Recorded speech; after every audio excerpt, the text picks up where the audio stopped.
तो दोस्तों आज मैं एक्सप्लेन करूंगा हाल ही में रिलीज हुई एक रियल स्टोरी के ऊपर बेस्ड इंडोनेशियन हॉरर मूवी को, जिसका नाम है बाय अजेब, या फिर आप इसको मैजिक बेबी या फिर डिमोनिक बेबी कह सकते हो। इंडोनेशिया के अंदर ये स्कल वाला ब्लैक मैजिक रिचुअल किया जाता है जो कि काफी भयानक होता है और उसी के ऊपर बेस्ड ये मूवी है, तो आपको देखने में ये मूवी काफी इंटरेस्टिंग लगेगी। और हाँ, चैनल के ऊपर नए हैं ना तो अभी के अभी सब्सक्राइब कर दो, क्योंकि ऐसी इंटरेस्टिंग वीडियोस चैनल के ऊपर आती रहती हैं। तो देर किस बात की है, जल्दी से सब्सक्राइब कर दो। तो चलिए अब बिना किसी देरी के चलते हैं सीधा वीडियो की तरफ।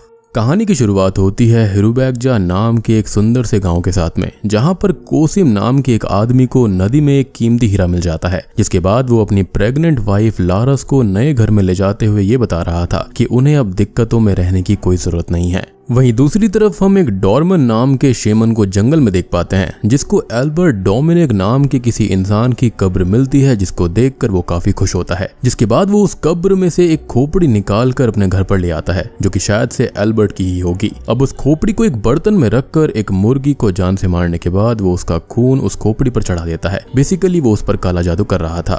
अब वो उस मुर्गी को दूसरे बर्तन में रखकर उसके ऊपर एक कपड़ा ढक देता है, और जब वो उस कपड़े को उठाकर उस बर्तन में हाथ डालता है तो उस बर्तन में से कुछ पैसे उसको मिलते हैं, लेकिन अगले ही पल वो सारे पैसे कागज में तब्दील हो जाते हैं। और तभी एल्बर्ट की खोपड़ी से, यानी कि उसकी स्पिरिट उसके अंदर थी, और वो उससे ये कहती है कि अगर वो उसको एक जिंदगी दे देगा तो वो बदले में उसको बहुत सारा पैसा देगा। अब पैसों के लालच में आकर डॉर्मन भी उसको एक जिंदगी देने को तैयार हो जाता है। वहीं गांव के अंदर अब रात के ग्रहण की अनाउंसमेंट की जा रही थी, जिसके अंदर की बच्चों और लेडीज को घर पर रहने की नसीहत दी जाती है। लेकिन तभी हम प्रेग्नेंट लारस को देख पाते हैं, जो कि अपने चेकअप के लिए गांव की ही दाई माँ मिस अतीक के पास आई हुई थी। चेकअप के दौरान मिस अतीक उसको नसीहत दे रही होती है कि अगर अगली बार उसको किसी भी चीज की जरूरत हो तो यहाँ पर ना आए, बल्कि उसको ही घर पर बुला ले। अब इस बात पर लारस उनको जवाब देती है कि थोड़ी दूर चलने से उसे अपने लेबर के वक्त काफी मदद मिलेगी। जिसके बाद में वो वहां से अकेले ही घर की तरफ निकल पड़ती है, जबकि सबको बाहर निकलने के लिए मना करा गया था, स्पेशली लेडीज और बच्चों को।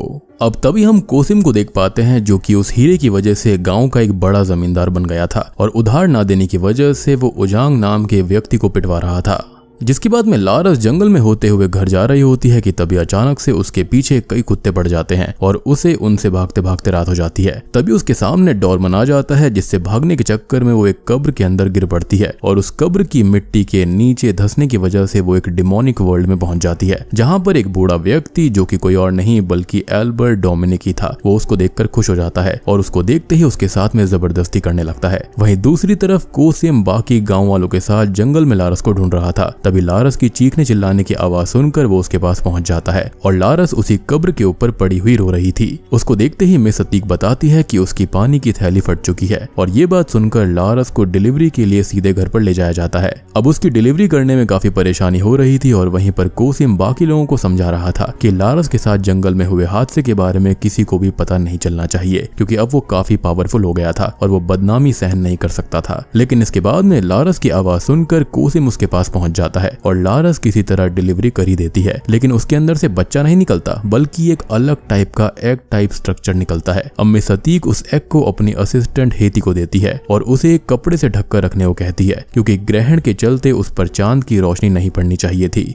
जिसके बाद में हेती उसे कपड़े से ढककर तो रख देती है, लेकिन हवा चलते ही उस पर रखा हुआ कपड़ा उड़ जाता है और उस डिमोनिक एग पर चांद की रोशनी पड़ जाती है, जिससे कि उसके अंदर का जो बच्चा होता है वो बाहर आ जाता है। और हेती जब उस बच्चे को देखती है तो वो ये पाती है कि इस मेल बच्चे की बॉडी पर बूढ़े आदमी का सर था, जो कि देखते ही हेती पर हमला करके उसको जान से मार देता है। मतलब कि उस खोपड़ी को अब एक लाइफ मिल गई थी, यानी कि एल्बर्ट की स्पिरिट अब यहाँ पर इस बच्चे के अंदर थी, और उसने डॉर्मन को पैसे भी देना शुरू कर दिया था, यानी कि डॉर्मन ने एक जिंदगी उसको दे दी। जिसके बाद में कोसिम लारस के कुछ पता चलने से पहले ही हेती की बॉडी को ठिकाने लगवा देता है, ताकि उसकी बदनामी ना हो और उसके बेटे के बारे में किसी को पता ना चले। जिसके बाद उसे अपना बच्चा जंगल के अंदर बिल्कुल नॉर्मल कंडीशन में पड़ा हुआ मिलता है, और वो बच्चे को तुरंत उठाकर लारस के पास ले जाता है, और वो दोनों मिलकर उसका नाम डीडी रख देते हैं, यानी कि यहाँ पर कोसिम इस बात को एक्सेप्ट करना नहीं चाहता था कि उसका चाइल्ड जो है वो डिमोनिक एंटिटी के द्वारा पजेस कर लिया गया है। उसको अपनी इज्जत का बहुत ख्याल था। खैर अब 7 सालों के बाद में कोसिम ने डीडी के खतने की सेरेमनी के लिए एक फंक्शन ऑर्गेनाइज किया था, जिसके अंदर कि उसने कई मेहमानों को बुलाया हुआ था। उसके इस फंक्शन में उसका पॉलिटिकल कॉम्पिटिटर सोले भी अपनी वाइफ यूनी के साथ पहुंचता है। अब कॉम्पिटिटर होने की वजह से कोसिम को ये बिल्कुल उम्मीद नहीं थी कि सोले उसके फंक्शन में पहुंच जाएगा, क्योंकि यहाँ पर जो सोले है वो बहुत ही आम इंसान है, बहुत ही अच्छा है और उसके जो सोच विचार है वो बहुत ही बढ़िया है। दूसरी तरफ कोसिम ऐसा बिल्कुल भी नहीं है, उसके विचार बहुत ही ज्यादा अजीब है और वो ईगो से भरा हुआ था।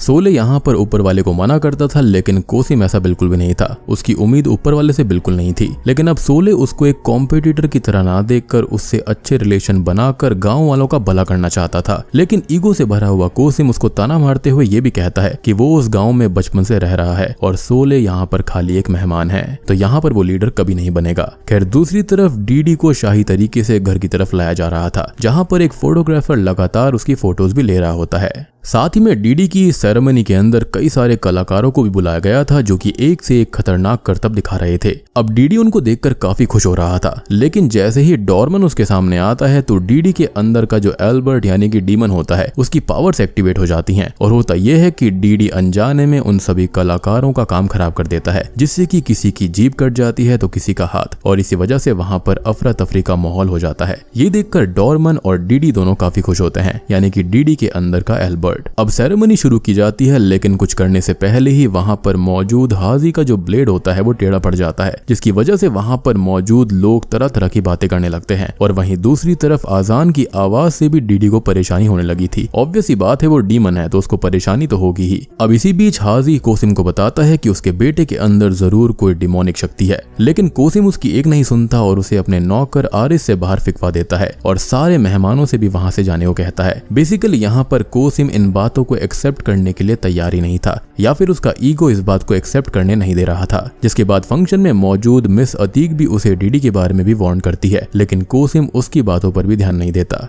खैर अब उसी रात जब वो फोटोग्राफर जिसने की फोटोज ली थी वो उनको डेवलप कर रहा होता है, तो उसको डीडी के सर की जगह एक ओल्ड मैन का डिमोनिक सर दिखाई देता है, जो कि एल्बर्ट का ही था, और यही चीज शुरुआत में हेती ने देखी थी। अब ये देखकर वो काफी बुरी तरह डर जाता है और उसको अपने आसपास एक डिमोनिक फोर्स भी महसूस होती है, जो कि कुछ और नहीं बल्कि डीडी के रूप में ही यहाँ पर एल्बर्ट था, और वो अपने डिमोनिक रूप में आकर उसको जान से मार देता है। वहीं दूसरी तरफ बीच रात में कोसिम डीडी को चेक करने के लिए उसके कमरे में पहुंचता है, तो वो देखता है कि वो अपने बेड पर मौजूद नहीं था, लेकिन अगले ही पल डीडी बेड पर वापस आ जाता है, यानी कि बिल्कुल अचानक से। लेकिन कोसिम को उसके पैर पर लगे हुए खून से ये समझ में आ जाता है कि डीडी कुछ खूनी खेल खेल कर आया है, लेकिन स्टिल वो इस बात पर यकीन करने के लिए रेडी नहीं था कि उसका बेटा डिमोनिक था। अब अगली सुबह कुछ बच्चे डीडी को डीमन चाइल्ड कहकर बुली कर रहे थे और साथ ही में उसके कपड़े भी उतारने वाले थे, लेकिन तभी रिनी नाम की एक लड़की लाठी लेकर आ जाती है और उन सभी बुली करने वाले बच्चों को भगा देती है। जिसके बाद वो डीडी के साथ नदी पार कर ही रही होती है कि तभी डीडी उससे पूछता है कि क्या उसकी जो सेरेमनी हो रही थी उसकी वजह से उसको कुछ अजीब नहीं लगता, जिस पर रिनी उसे जवाब देती है कि उसके दोस्त अहमद का भी अभी तक ये सेरेमनी यानी कि खतना नहीं हुआ है। इतने में ही वहां पर अहमद दोबारा आ जाता है और रिनी को नदी में गिरा देता है। वो थोड़ा बदमाश था। अब डीडी उसको नदी से तो निकाल लेता है, लेकिन इसी बीच उन दोनों के कपड़े बुरी तरह से भीग जाते हैं। अब दूसरी तरफ गांव के कुछ लोग डॉर्मन को बता रहे थे कि गांव के ऑफिशियल्स यानी कि सोले ने नॉर्थ साइड वाली रिचुअल साइट को बंद करवा दिया है, बेसिकली ब्लैक मैजिक वाली साइट को। तभी अचानक से ही डॉर्मन के सर में तेज दर्द शुरू हो जाता है और वो अपने घर में अंदर चला जाता है। और इस चीज से हमको ये पता चलता है कि डॉर्मन का जो सर का दर्द था वो उस खोपड़ी के बुलाने की वजह से होता था, और इस बार वो खोपड़ी यानी कि एल्बर्ट की स्पिरिट डॉर्मन से नाराज थी। साथ ही में इस बार डॉर्मन उस खोपड़ी से माफी मांगते वक्त उसको दादाजी कहकर एड्रेस कर रहा होता है, जो कि बहुत ही वियर्ड था।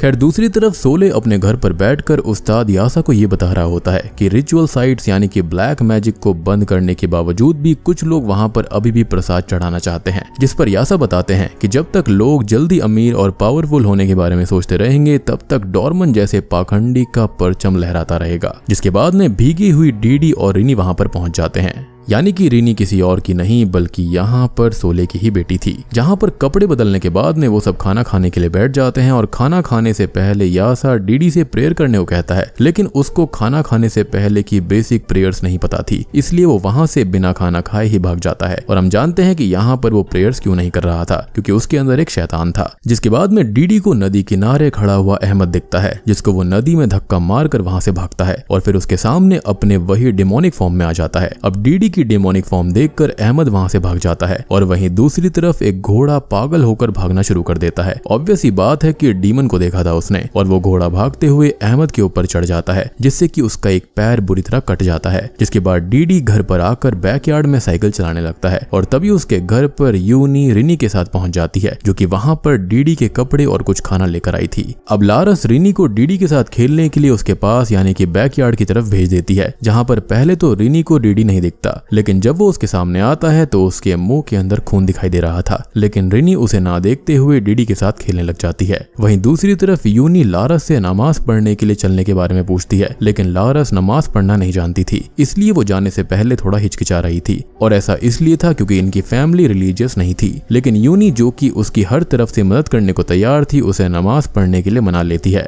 अब डीडी रिनी को साइकिल चलाना सिखा रहा होता है और वो साइकिल चलाते वक्त रिनी को कुएं में गिरने से ही बचा लेता है और हमेशा उसकी प्रोटेक्शन करने का वादा भी कर लेता है। अब तभी लारस भी नमाज पढ़ने के लिए तैयार होकर आ जाती है। तभी उसी वक्त वहां पर कोसिम आ जाता है, जो कि अहमद के माँ बाप को पैसे खिलाकर चुप कराने की बात कर रहा था। अब लारस उससे पूरी बात पूछती है तो वो ये बताता है कि उनके घोड़े ने पागल होकर अहमद के पैर को कुचल दिया। और ये सुनकर लारस सीधे अहमद के घर जाने के बारे में पूछती है। साथ ही में यूनी भी उसके साथ जाने को तैयार थी, लेकिन कोसिम उसकी कॉम्पिटिटर यानी कि सोले की वाइफ यूनी को देखकर बहुत ही ज्यादा अजीब फील करता है और वो उसे काफी रूडली बात करता है। जिसके बाद में लारस यूनी के साथ अहमद के घर पर पहुंच जाती है, जहां पर अहमद नींद में बार बार डीडी के डीमन में चेंज होने के बारे में चिल्ला रहा था। दूसरी तरफ कोसिम को जानवरों के बाड़े में से एक बकरी की लाश मिलती है, जिसको देखकर वो समझ जाता है कि ये उसके बेटे डीडी का ही काम है। और आपको याद भी होगा कि उसके मुंह में खून लगा हुआ था, तो उसने बकरी का खून पिया था। जिसके बाद रात को लारस डीडी से अहमद के हादसे के बारे में पूछती है, क्योंकि अहमद बार बार डीडी का ही नाम ले रहा था, लेकिन डीडी यहाँ पर अपनी माँ को कुछ नहीं बताता। जिसके बाद में कोसिम का नौकर आरएसएस को ये बताता है कि दूसन केलर के लोग तो इलेक्शन में उसको सपोर्ट दिखा रहे हैं, लेकिन दूसन वेतन पैसे लेने के बावजूद भी सोले को ही सपोर्ट कर रहे थे। तभी वहां पर अचानक से ही डॉर्मन पहुंच जाता है, जो कि कोसिम की जीतने मदद करने की बात कह रहा था। लेकिन कोसिम डॉर्मन के इस ऑफर को मना कर देता है, क्योंकि वो अपने तरीकों से ही इलेक्शन जीतना चाहता था। बेसिकली यहाँ पर डॉर्मन ब्लैक मैजिक की बात कर रहा था और यहाँ पर वो अपना फायदा देख रहा था, ना कि कोसिम का, क्योंकि ऑब्वियस ही बात है कि सोले यहाँ पर ब्लैक मैजिक वाली साइट्स को बंद करवा रहा था, जो कि डॉर्मन के लिए बहुत ही बुरी बात थी।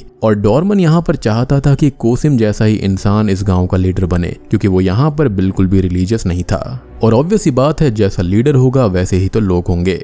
मीनवाइल हम देखते हैं कि यूनी ने लारस को डीडी के सामने पढ़ने के लिए कुछ शब्द दिए थे, जिससे कि उसके ऊपर से शैतान का साया हट पाए। लेकिन जब लारस डीडी के पास जाती है तो वो बड़ी चालाकी से, यानी कि उसके अंदर का जो एल्बर्ट होता है, वो अपने हाथ से बनाई गई एक ड्राइंग को पकड़ा देता है, जिसके अंदर की उसने अपनी फैमिली की ड्राइंग बनाई हुई थी। अब उस ड्राइंग को देखकर लारस बहुत ही इमोशनल और खुश हो जाती है। वो कोसिम को बताती है कि वो गलत थी, जो कि उसने अपने बेटे के बारे में इतना बुरा सोचा। साथ ही में वो कोसिम को बताती है कि उसको ऐसा लग रहा है कि जैसे वो प्रेग्नेंट है। और इस बात को सुनकर कोसिम बिल्कुल ही सरप्राइज्ड हो जाता है, क्योंकि उसको ऐसा लग रहा था कि 7 साल पहले जो उसकी वाइफ के साथ में हादसा हुआ था, उसके बाद वो कभी प्रेग्नेंट नहीं होगी। जिसके बाद सोले और कोसिम दोनों ही अपने तरीकों से इलेक्शन कैंपेन चला रहे थे और लारस ने भी यूनी के साथ नमाज पढ़ना शुरू कर दिया था। और वहीं पर यूनी सभी लेडीज को गांव में नई दाइमा मिस वाती से इंट्रोड्यूस कराती है। तभी सोले की स्पीच के बीच में डॉर्मन उसके खाने में कुछ मिला देता है, उस पर ब्लैक मैजिक कर देता है। जिसके बाद में डीडी और रिनी आपस में बात कर रहे होते हैं कि चाहे किसी के भी पिता इलेक्शन में जीते, वो दोनों अपनी दोस्ती कभी नहीं तोड़ेंगे।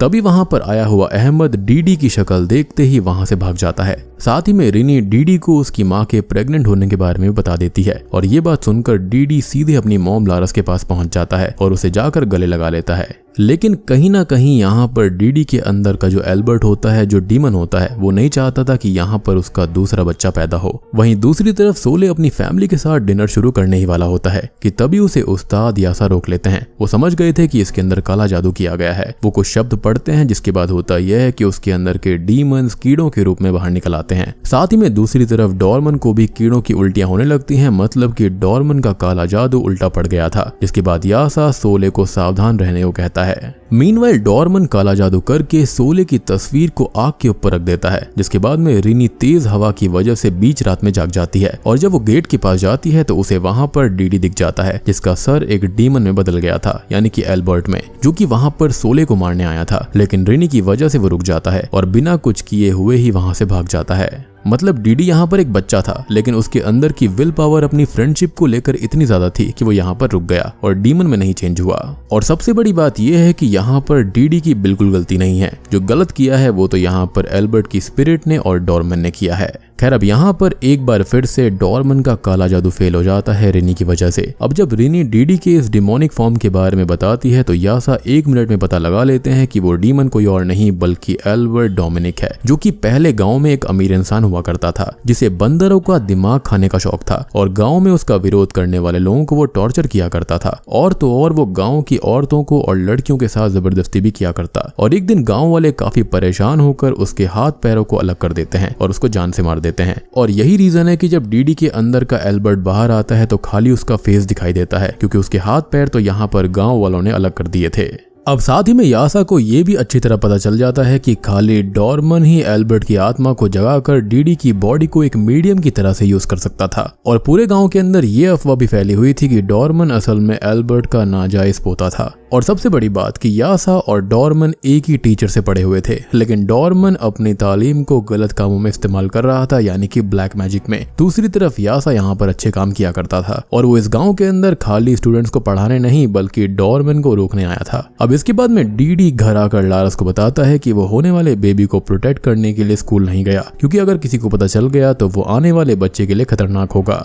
जिसका सिंपल सा रीजन है कि डीडी जानता था कि उसके अंदर का एल्बर्ट इस बच्चे को इस दुनिया में नहीं आने देना चाहता और यहाँ पर वो काफी ज्यादा डरा हुआ था। वहीं दूसरी तरफ आरिस यानी कि कोसिम का नौकर उसको बताता है कि वेतान एरिया के लोग भी उन्हें वोट दे देंगे अगर वो उन्हें कुछ और पैसे खिला दे तो। अब ये बात सुनकर कोसिम काफी खुश होता है और उन्हें और ज्यादा पैसे बांटने की परमिशन दे देता है। खैर, अब हम देखते हैं कि डीडी साइकिल चलाते हुए कुएं में गिर पड़ता है, लेकिन जब लारस उसको बचाने जाती है तो वो डीमन यानी कि एल्बर्ट की फॉर्म में आकर उल्टा लारस को ही कुएं में गिरा देता है, क्योंकि ऑब्वियस सी बात है एल्बर्ट नहीं चाहता था कि यहाँ पर उसका भाई या फिर बहन पैदा हो। अब कुएं में गिरने के बाद में लारस प्रेयर करने लगती है, जिससे डीडी परेशान होकर चिल्लाना शुरू कर देता है और उसके चिल्लाने की आवाज सुनकर कोसिम बाहर आकर कुएं में कूदकर लारस को बचा लेता है। जिसके बाद में यूनी बेहोश पड़ी लारस को चेक करके बताती है कि वो और उसका बच्चा एकदम सुरक्षित हैं। लेकिन वहीं पर होश आने पर लारस ये बताती है कि डीडी ने उसको कुएं में धक्का दे दिया था, जिसके बाद में आरिस मिस अतीक के पास पैसे लेकर पहुंच गया था। अब पैसे देने के बाद में वो उनको बताता है कि कोसिम ने उन्हें अपने घर पर भी बुलाया है, जिसके बाद वो उनको अपने साथ लेकर कोसिम के घर की तरफ निकल पड़ता है। लेकिन रास्ते में ही डीडी के अंदर का जो एल्बर्ट होता है वो उस पर हमला करके उसे जान से मार देता है और दाई माँ भी वहां से भागकर एक टॉयलेट में छिप जाती हैं, जहां पर भी डीडी आकर उसके पेट में छेद करके उसे जान से मार देता है, जो कि काफी ब्रूटल किल था। अब दूसरी तरफ कोसिम डीडी को ढूंढने के लिए अपने आदमियों को भेज देता है। वो जानता था कि अब पूरा का पूरा मैटर उसके हाथों से निकलता जा रहा था और उसको अपने बेटे को रोकना होगा। वहीं दूसरी तरफ डॉर्मन भी बंदर का दिमाग खाकर दोबारा सोले पर काला जादू कर रहा था और हम जानते हैं कि ये सब उसके दादाजी ही किया करते थे, जिससे कि सोले जो होता है वो यूनी को कोसिम के घर से लेने जाने के लिए रिनी को घर पर अकेला छोड़कर चला जाता है। लेकिन जैसे ही वो घर के बाहर निकलता है वैसे ही उसके सामने डीडी आ जाता है, जो कि पहले तो उनसे मदद मांग रहा था, लेकिन बाद में वो एल्बर्ट में चेंज होकर उन पर ही हमला कर देता है। लेकिन तभी रिनी घर के बाहर आकर डीडी को रोक लेती है और ऑब्वियसली हम जानते हैं कि डीडी अपनी फ्रेंड को नुकसान नहीं पहुंचाएगा, क्योंकि उसने उससे प्रॉमिस किया था। दूसरी तरफ यासा भी डॉर्मन के पास पहुंच जाता है, जहां पर उन दोनों के बीच में हाथापाई हो जाती है और यासा यहाँ पर डॉर्मन को हरा देता है। यानी कि ब्लैक मैजिक कितना भी बड़ा क्यों ना हो जाए, लेकिन वो ऊपर वाले के सामने नहीं टिक सकता। खैर, इसके बाद में सभी लोग कोसिम के घर पर पहुंच जाते हैं और यासा डीडी के साथ एग्जॉर्सिज्म शुरू करता है, क्योंकि यही एक तरीका था उसके अंदर से एल्बर्ट को निकालने का। अब एग्जॉर्सिज्म के दौरान डीडी डिमोनिक फॉर्म में आकर दीवार तक पर चढ़ जाता है, लेकिन किसी तरह उसके अंदर से एल्बर्ट की आत्मा को बाहर निकाल लिया जाता है और शायद से यहाँ पर फिलहाल के लिए सब कुछ ठीक हो जाता है। और तभी हम दूसरी तरफ ये देख पाते हैं कि हारे हुए डोरेमन को उसके दादाजी की स्पिरिट यानी कि एल्बर्ट की स्पिरिट अपने ही कब्र में गिरा लेती है। अब कोसिम भी सोले से बीती बातों के लिए माफी मांगता है और वो सोले को ही गांव का लीडर अनाउंस कर देता है। इवन दो यहाँ पर वोट्स के बेसिस पर कोसिम ही जीता था, लेकिन वो चाहता था कि सोले ही गांव को अब लीड करे, जिसके बाद में डीडी बिल्कुल ठीक हो जाता है और उसको कोई भी दिक्कत नहीं होती। खैर अब इसके बाद में लारस के दूसरे बच्चे की डिलीवरी हमें दिखाई जाती है, लेकिन डिलीवरी के बाद में लारस एक डीमन में बदल जाती है और उसने डिलीवरी वाली दाई को भी मार दिया था। साथ ही में वो कोसिम के किसी डील के बारे में बात कर रही थी और आपको याद होगा कि शुरुआत में यहाँ पर कोसिम को एक हीरा मिला था, तो मेरे ख्याल से उसने शायद से या तो यहाँ पर एल्बर्ट की स्पिरिट के साथ में या फिर किसी और के साथ में उसने डील करी थी, यानी कि किसी और डीमन के साथ में, जिसका भुगतान उसको अब करना पड़ेगा। और वो यहाँ पर कोसिम को दो ऑप्शन देता है या फिर देती है। इस डीमन का ये कहना था कि या तो उसे डीडी का सैक्रिफाइस करना होगा या फिर अपने दूसरे बच्चे का, और बूम, इसी के साथ में ये मूवी यहीं पर खत्म हो जाती है। तो दोस्तों ये थी बाय अजय मूवी की कहानी, यानी कि डीमन चाइल्ड फिल्म की कहानी, जो कि एक इंडोनेशियन हॉरर मूवी है, या फिर आप इसको स्पेसिफिकली मैजिक बेबी भी कह सकते हैं। और ये कल्ट क्लासिक हॉरर मूवी जो कि 1982 में आई थी सेम नाम से, उसी का एक रीमेक है, लेकिन यहाँ पर इसको एक फ्रेश लुक दिया गया है, इस पर फ्रेश टेक करी गई है, जो कि मेरे हिसाब से काफी इंटरेस्टिंग है। मूवी काफी बढ़िया है, देखने में काफी मजा आता है। बाकी आप लोग मुझे अपने ओपिनियन कमेंट सेक्शन में बताना। बाकी अगर आपको कोई डाउट वगैरह है तो भी कमेंट सेक्शन में आप शेयर कर सकते हो। इनफैक्ट ऐसा जो खोपड़ी वाला रिचुअल होता है ना, वो यहाँ पर रियल में इंडोनेशिया में किया भी जाता है, और इसके बारे में मैंने ऑलरेडी काफी सारी वीडियोस बनाई हैं, जो कि है कुमानथोंग। तो अगर आपने उन वीडियोस को नहीं देखा है तो वो भी देख लेना, वो भी काफी इंटरेस्टिंग मूवीज हैं, काफी कुछ जानने को मिलेगा। उनका लिंक भी आपको नीचे डिस्क्रिप्शन में और कमेंट सेक्शन के अंदर मिल जाएगा। कमेंट सेक्शन के अंदर तो 100% होगा। तो उम्मीद करता हूँ कि आपको वीडियो पसंद आई होगी। पसंद आई है तो वीडियो को लाइक कर देना और सब्सक्राइब करके ही जाना। तो मैं आप सबको मिलता हूँ अगली वीडियो के साथ में, तब तक के लिए